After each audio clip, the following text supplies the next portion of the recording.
Student. मैं केशव देव सारस्वत, विशेष अध्यापक, राजकीय वरिष्ठ माध्यमिक विद्यालय हसनपुर, जिला पलवल से सरकार द्वारा चलाए गए कार्यक्रम घर से पढ़ाओ कार्यक्रम में आपका स्वागत करता हूँ।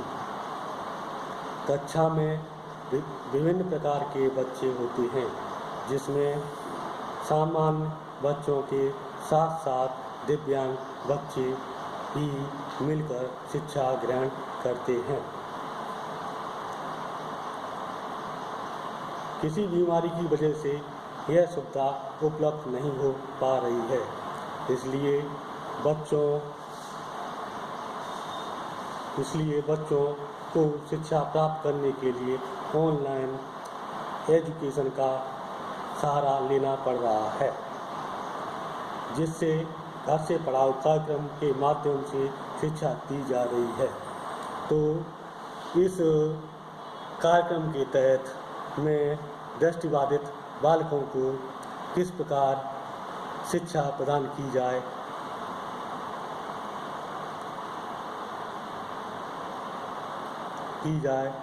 इसके बारे में अपने विचार प्रकट करना चाहता हूँ।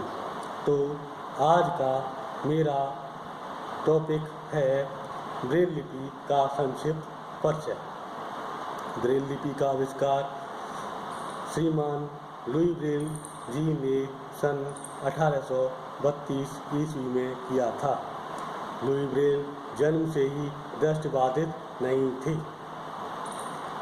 एक दुर्घटना के कारण उनकी आँखों की दृष्टि नष्ट हो गई थी, परंतु इसे इस प्रकार समझ सकते हैं कि प्रकृति ने उन्हें एक विशेष उद्देश्य की पूर्ति के लिए दृष्टिबाधित बनाया था, जो कि दृष्टिबाधित व्यक्तियों के लिए किसी वरदान से कम नहीं है।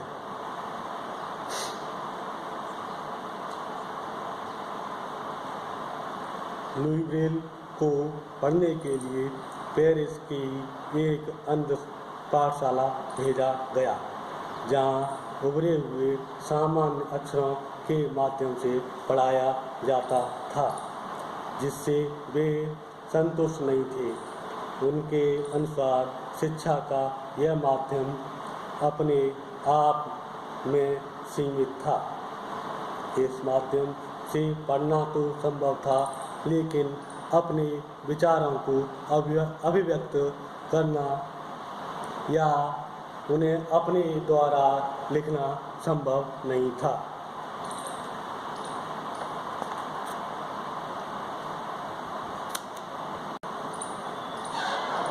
उन्हीं दिनों उनकी मुलाकात फ्रांस के सेना के एक अधिकारी से हुई। अधिकारी श्री चार्ल्स बारब्रिक टलासेट से मिलने का मौका मिला। चार्ल्स बारब्रिक ने सेना में गुप्त संदेश भेजने के लिए 14 बिंदुओं पर आधारित एक पद्धति का विकास किया था। लुई ब्रेल ने इस पद्धति का अध्ययन किया और उनमें से 6 बिंदुओं की सहायता से एक ऐसी लिपि का विकास किया जिससे दृष्टिबाधित व्यक्तियों के लिए शताब्दियों से बंद ज्ञान के द्वार को खोल दिया। जैसा कि आप सब जानते ही होंगे कि ब्रेल लिपि को पढ़ने के लिए दृष्टि की कोई आवश्यकता नहीं होती है। इसे स्पर्श द्वारा पढ़ा जा सकता है।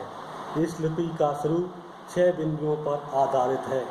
इन 6 बिंदुओं के विभिन्न संयोजन से संसार की सभी भाषाओं की वर्णमालाएं, विराम चिन्ह, संक्षिप्त चिन्ह आदि तैयार किए गए हैं।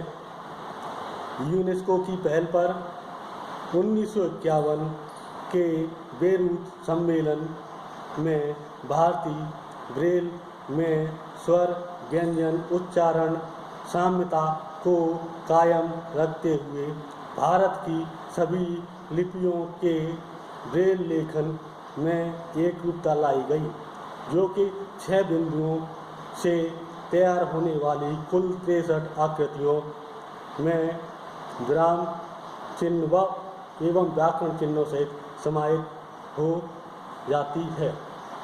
ब्रेल लिपि को लिखते व पढ़ते समय कुछ सावधानियां रखी जाती हैं, जैसे कि अंग्रेजी लिखते समय सबसे पहले .6 का प्रयोग किया जाता है। इसी प्रकार किसी संख्यात्मक कार्य करने के लिए संख्या सूचक चिन्ह 3, 4, 5, 6 लगाने के बाद जो भी लिखा जाता है वो संख्यात्मक पढ़ा जाएगा। इसके अलावा हिंदी वर्णमाला में जब हम कोई शब्द लिखते हैं तो कुछ आधे शब्द भी आधे वर्ण भी आते हैं। इस समस्या को दूर करने के लिए .4 का प्रयोग किया जाता है। इसके अलावा हिंदी भाषा में कुछ वर्ण संयुक्ताक्षर होते हैं, उनको लिखने में आने वाली समस्या को दूर करने के लिए .5 का इस्तेमाल किया जाता है।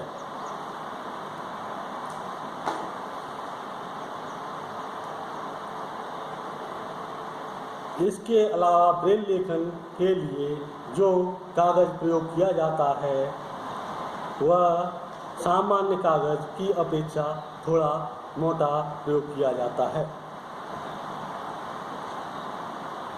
क्योंकि इसमें उभरे हुए बिंदुओं को उंगली की सहायता से पढ़ा जाता है।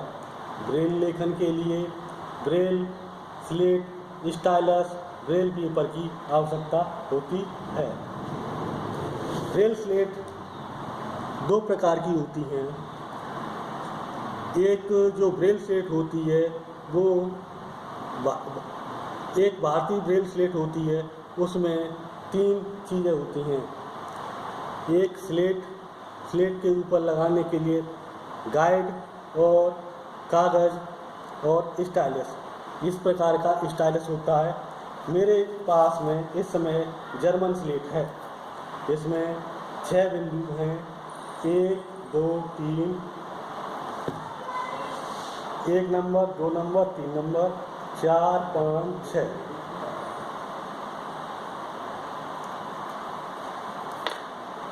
जैसे कि मैं उंगलियों के माध्यम से बताना चाहूँ, 1 number, 2 number, 3 number, 4 number, 5 number, 6 number, यह माध्यम हमारे पढ़ने के लिए है।